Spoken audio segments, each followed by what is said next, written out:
Well,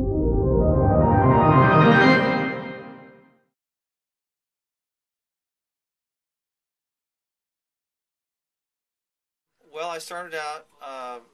I I was an engineer and a recording engineer and a mixer, and got to the point of producing uh, most of all the things I had worked on. And about 10 years ago, I just um, there wasn't people weren't really doing mastering kind of at home like they are now. Um, and there still wasn't really a lot of mastering studios other than the main kind of centers of where they are now. So I would, but it was 10 or 15 years ago was kind of the beginning of the lower budget indie projects, because really prior to 15, 16 years ago, you either did a major label big project or you just didn't record. There was, you know, the few people that recorded without a label were called vanity projects. You know, it was really kind of frowned upon.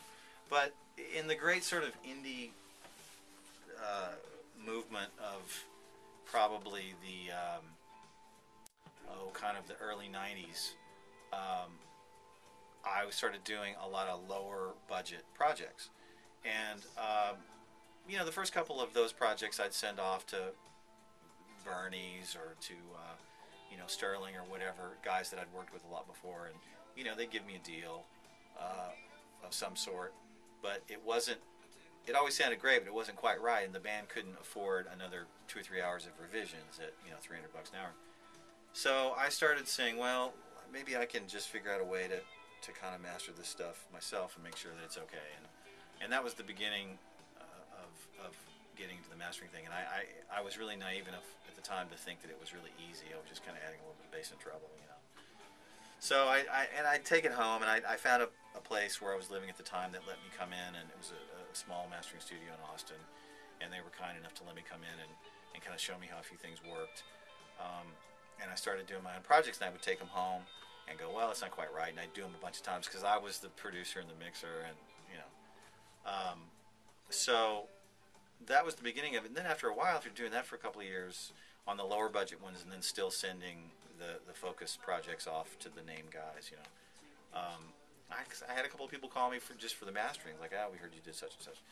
So basically, between then and now has just been a series of small rooms, my own little rooms. When we moved back to New York in 2001, I had it in my apartment for a year or so, and then I had a bunch of small studios, and I hooked up with Scott about a year and a half ago and started working out of his other location, and then we moved over here about a year ago. And Scott Hall purchased Master Disc about a year ago, and so that was great because me and some of the other engineers that were working at Scott's ended up moving over here, and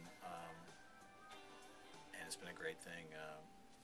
So that's basically kind of how, in a nutshell, from whenever to now.